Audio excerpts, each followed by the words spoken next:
We are going to be continuing in our study of the historical backdrop to Jesus Christ's life. We started this and covered some of the Old Testament history that still very much played a role in the events, the people that Jesus Christ dealt with during his earthly ministry. This evening we'll do a little bit of a review of that, but then we're going to primarily focus on major world events that happened during that 400-year period between Malachi and Matthew, between the Old Testament and the New Testament, referred to as the intertestamental period. And a lot happened during those years. There's a lot of major world history that plays out, all of which has a profound effect on the region and the people of Palestine. We'll be covering from Alexander the Great through to the Maccabean Revolt. And if you don't know anything about that, you will by the end. To begin with, though, a little bit of a closer look at the actual land of Palestine. And the term Palestine refers to both the geographical location as well as the people and place of Palestine. Used more often because countries change, but that region refers to everything that sort of takes place in it. And it is a large region. It is a large region, as you can see. The region of Palestine is 10,000 square miles. It is 150 miles long, starting about here and going down to about here. And it's 75 miles wide on average in the south, but it does taper as you get into the north. It's about the size of Maryland, for those of you that have ever been in Maryland, or at least know your map well enough to know the size of Maryland. It's situated on the eastern coast of the Mediterranean Sea. Now, then another way of stating that is their west coast is the Mediterranean Sea, but they're at the east of it. And the Mediterranean Sea is also known at different points in history as the Great Sea, the Upper Sea, and the Western Sea. We know it as the Mediterranean Sea, but it did change names over times, and you'll see it on this map has Mediterranean. But in other maps, especially other Bible maps, you may find it called one of those other names. It's north of the Red Sea, and the Red Sea, if you know Genesis and Exodus, the Red Sea, of course, is what the children of Israel crossed as Moses led them out of Egypt and into Mount Sinai, where they wandered around for 40 years before finally moving up into the land of Canaan. The land of Canaan is also known as, or let's say it this way, Palestine is also referred to as the land of Canaan in the Old Testament times. Of course, it's also referred to simply as the Promised Land. If you know the song "Camping in Canaan's Land," that's why we're camping in Canaan's land, because that was the Promised Land. Of course, we're not camping in it, really. And it is north of the Red Sea, which we just said, and west of the Arabian Desert. This is the Arabian Desert in here. Within its borders, and sort of right on the border, on the one part of it, is the Dead Sea. The Dead Sea is also known as the Salt Sea, the Sea of Arabah, and Lake Asphalt it is. And if you recognize the word asphalt in that name, it's because asphalt it is. There's an abundance of the raw materials that asphalt is made of in that region and at the bottom of that lake.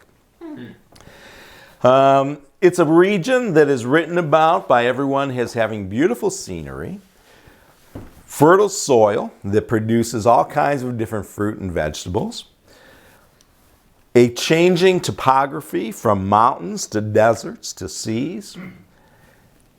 It is snowy at times in the north and tropical in the south. So in that 150 miles long, things change quite a bit from one end of it to the other. The land of Palestine, when you look at different maps, has a reflection of what happened over time. It has constantly changing borders and often constantly changing name locations. On one map, if you look at where the borders of Palestine are, it will be different than at other times. At no point in time, at no point in the history of Israel or Judah, do they ever claim all of the land that God promised them. If you read what God promised in the description of from this place to that place, they never claim it all. They never rise up enough to do that. And at times, it's bigger than at other times. David captured greater areas, reclaimed those after the period of Judges, areas that had been lost during the period of Judges as Israel had strayed away from God. And then again, things changed, and we covered some of that, and we'll get into more detail.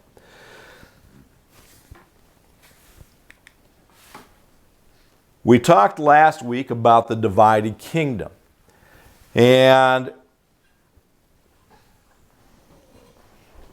we have here in green Israel, and down below it in purple you have Judah.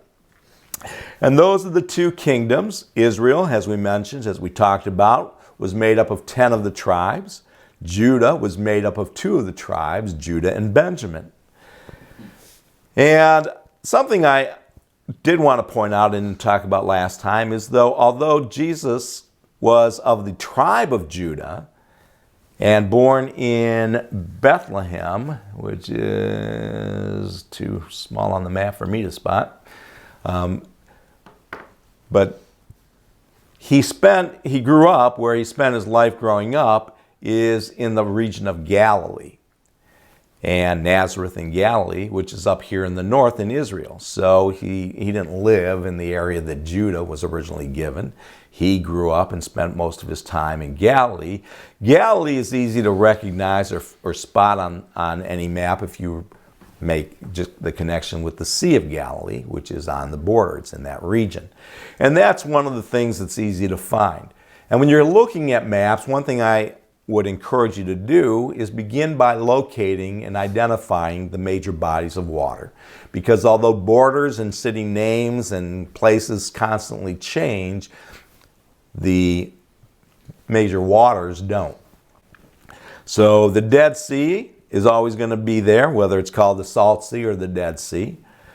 The Sea of Galilee will always be up there. It's always going to be on the Mediterranean Sea. If we zoomed in closer, you'd see the other little sea, also goes by different names. I can't see what it's called on this one. Lake Hella. Lake Hella. So a lot of these things again. Down in Judah, the capital city is Jerusalem. And up here again, the capital city for the most part was Samaria. The original capital was Shechem. And then I think it even changed one other place before with different kings who decided, I don't want to live there, I guess. That it then settled into being Samaria.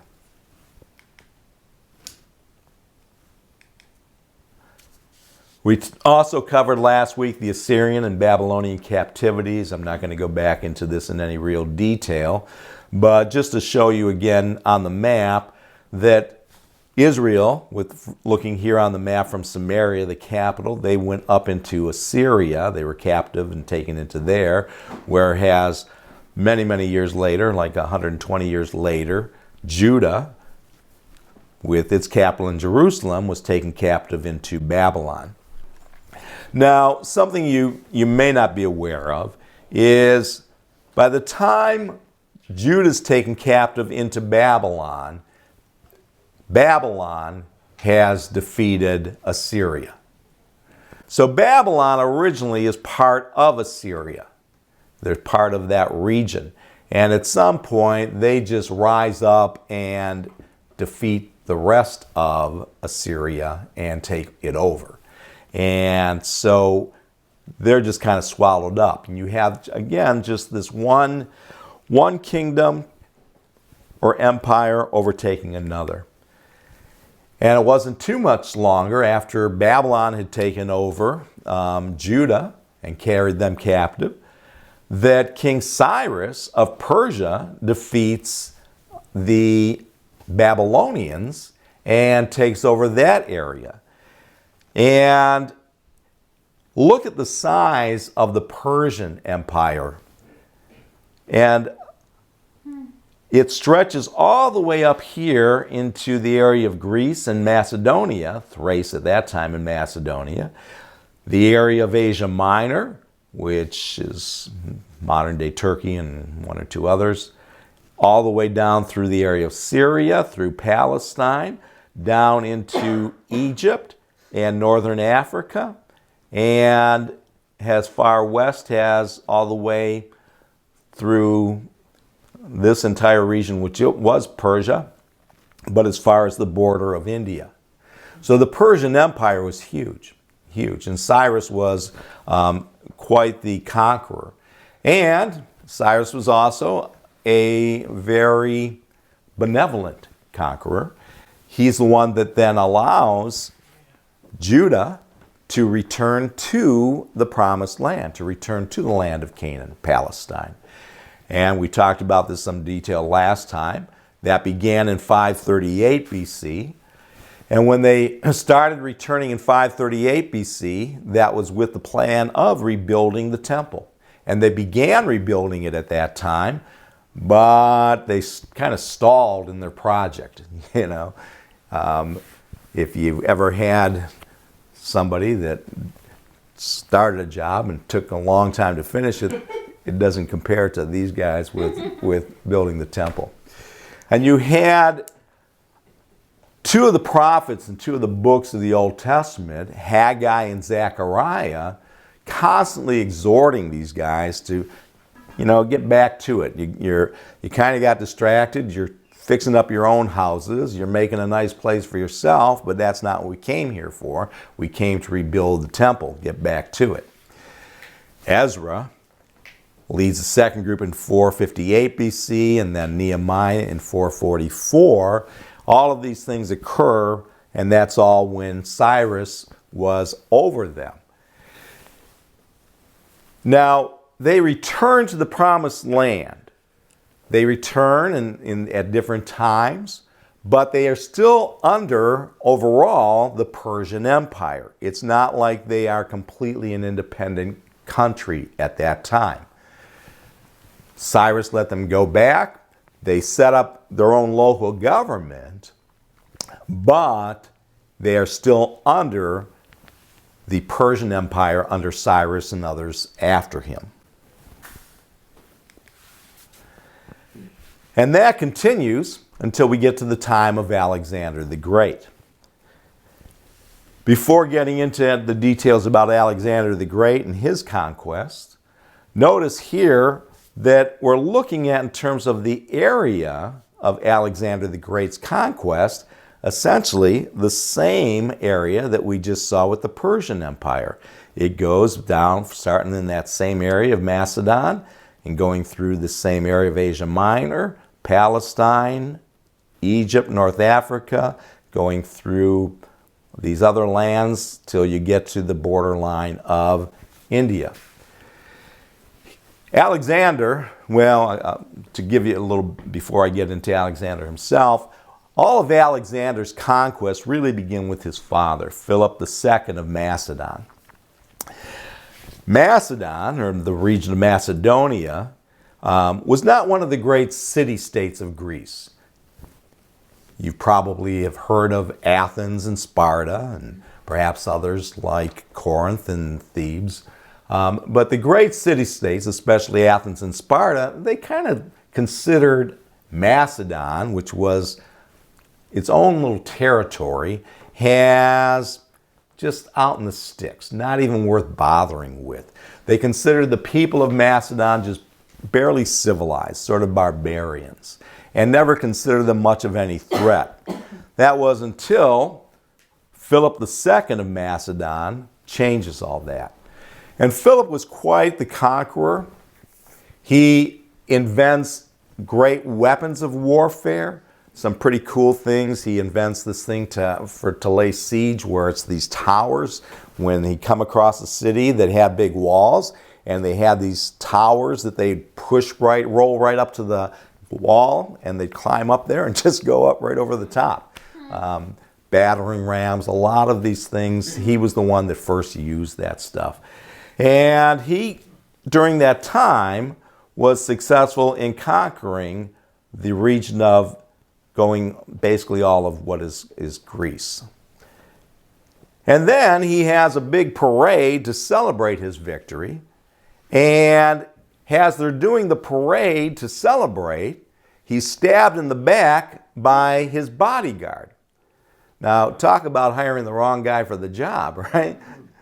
His own bodyguard assassinates him. And so he dies in 336 BC, and his son, Alexander, who was only 20 years old at the time, takes over. And Alexander continues what was the goal, the vision of his father, and that was to conquer all of the Persian Empire. They had been enemies for a long time. And Persia had, you saw, just moved into their area. So it was not only pushing them out, but going in turn, his goal to take everything that Persia once had. And he sweeps through Asia Minor, he sweeps through Syria, and down through Palestine, into Egypt. When he gets to Egypt, they make him a pharaoh. Egypt doesn't fight him. Egypt just welcomes him and makes him a pharaoh. And then he comes back up through Palestine and then heads in this direction and continues to just win victory after victory and takes it all the way to the border of India.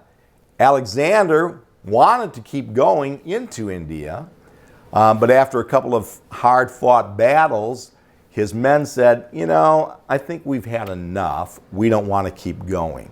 And under the threat of mutiny, he stops there.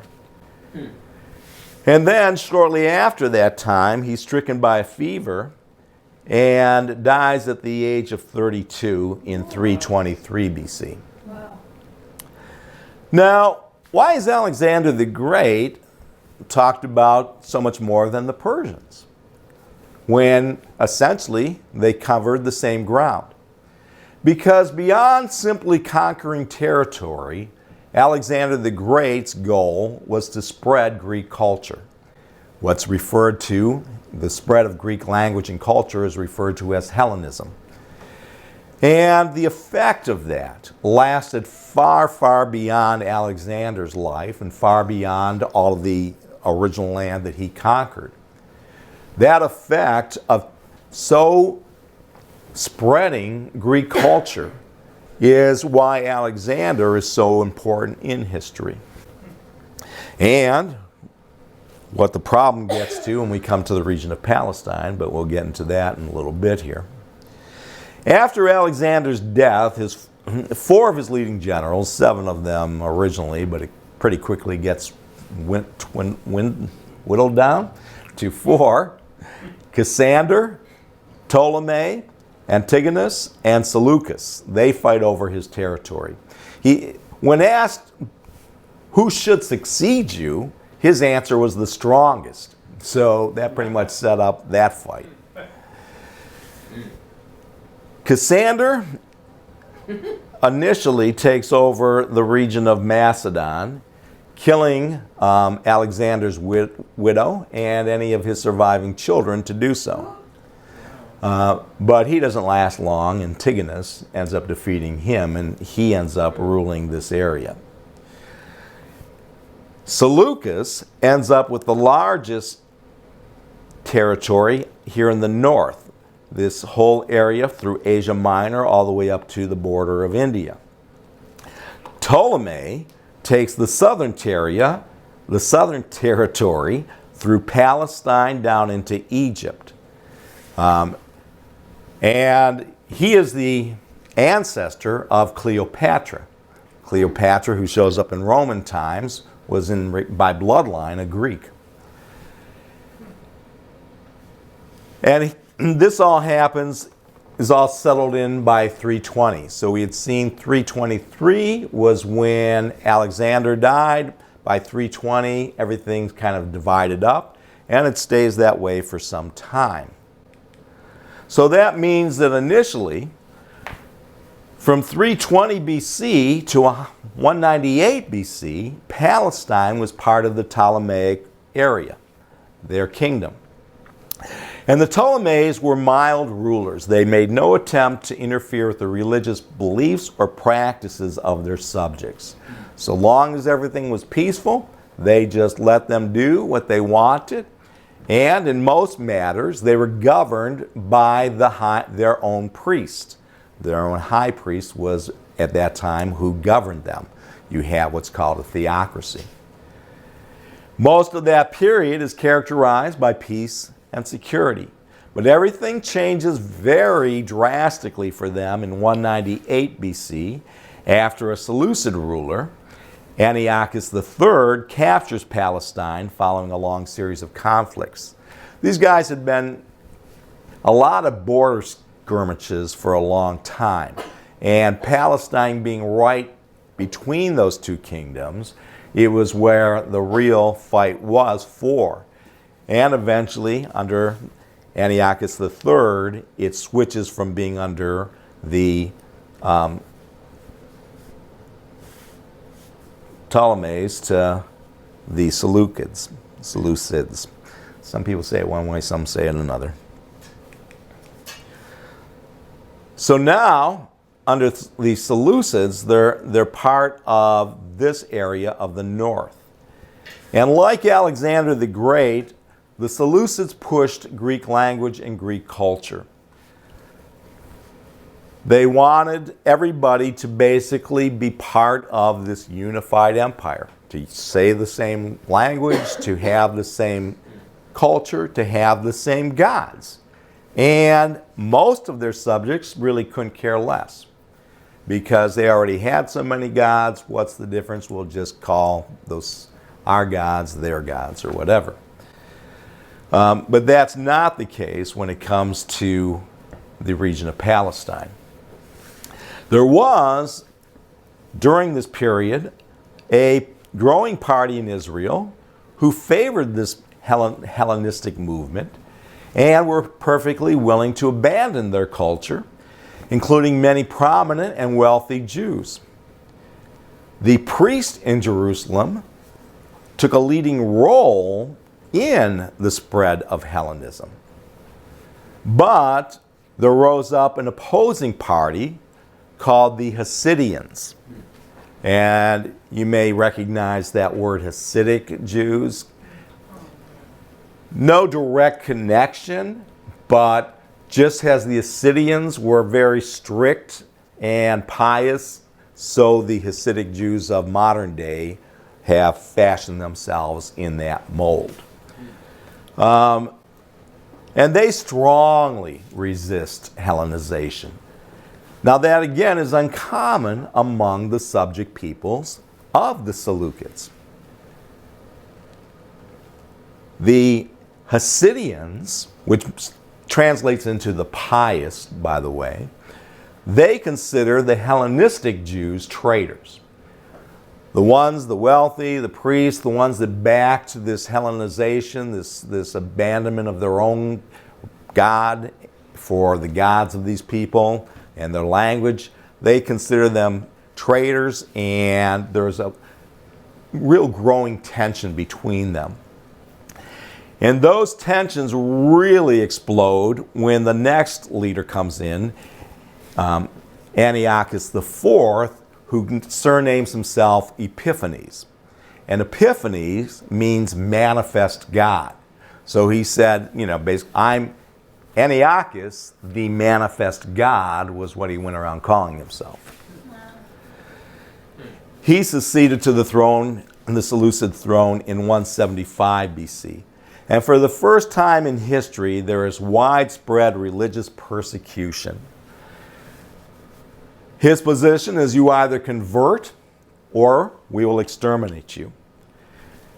And he went after any that were devoted to the law of Moses, and especially the Hasidians that were very fervent. The observance of the Sabbath, the rite of circumcision, possession of Hebrew scriptures were made crimes punishable by death. And he was serious about enforcing those. And everything, for a while, for the most part, the Jews are willing to suffer that. But in 167 BC, Antiochus desecrates the temple by offering the sacrifice of a pig, which was an unclean animal, on an altar to Zeus put in the temple. He also had a statue of Zeus put in the temple. This is referred to and connected with the prophecy in Daniel, the abomination of desolation, by many. And this was just far, far too much for most of them. And yet, nothing really changes until one day in 167 BC, the king's officers, Antioch's officers, attempt to force an elderly priest by the name of Mattathias to sacrifice to an idol on an altar in his hometown of Modin. He refuses. He's not about to be told to do that, and he flat out refuses to do it. When another Jew steps forward to go ahead and do the sacrifice, he strikes that guy to the ground and then kills the officer, and with the help of his 5 sons, tears down the altar. And then they head to the hills. But they begin an open revolt, an open resistance. And they're joined pretty quickly by a lot of the Hasidians and other devout followers. They avoid any full-out confrontation, any full-out battle, pitched battle, and instead use guerrilla warfare tactics to fight and defeat these guys. It's hit and run, it's hiding during the day, fighting at nighttime, and they're pulling down altars, and they're doing their best to protect any of the people that are observing the law. Mattathias conducts that warfare for about a year. He dies a year later in 166 BC.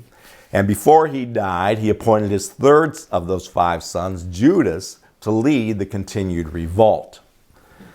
Judas was soon nicknamed Maccabeus, meaning the hammer.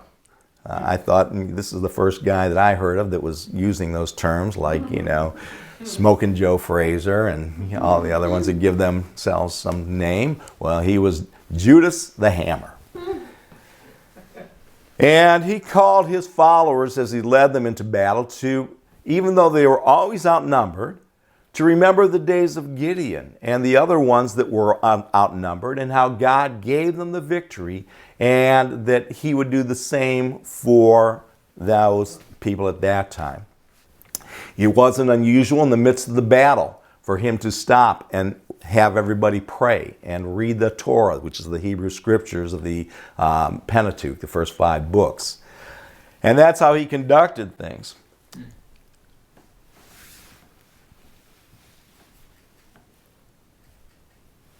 Now, Antiochus at first doesn't take this too serious, sends not a strong enough force to really deal with them. But then he finally does, and he sends a Syrian general named Lysias to go there against him. Judas, by this point, Judas Maccabeus, has 7,000 men. They are outnumbered 5-1. And yet they managed to hold them off for a long enough time that around this same time, Antiochus Epiphanes, he dies. And Lysias, hearing about that, Antiochus died fighting the Parthians. Lysias realizes that they're spread too thin, and he brokers a peace treaty with the Maccabeans. They reconsecrate the temple. That takes some months to do. They clean everything out. They get rid of all the idols, all the, nonsense, and rededicate it on December 24th, 164 BC. That is then, from that day on, celebrated even to modern times, known in modern times as Hanukkah. Back then, and still referred to at times, has the Festival of Dedication. It's the Festival of Dedication, or the Festival of Lights, or Hanukkah. It's referred to in John 10:22 when it says, and it was at Jerusalem, the Feast of the Dedication, and it was winter. So it was celebrated during Jesus Christ's life. It's just not one of the major feasts that's in the law. This is just a feast that comes out of that period in between the Old Testament and New. Now, at that point in time, in addition to being able to go and rededicate the temple, their religious freedoms were restored. They were able to observe the Sabbath, circumcise, read the scriptures. All of that was restored. And so by that point, by 164 BC, they've basically regained everything that they had lost previously.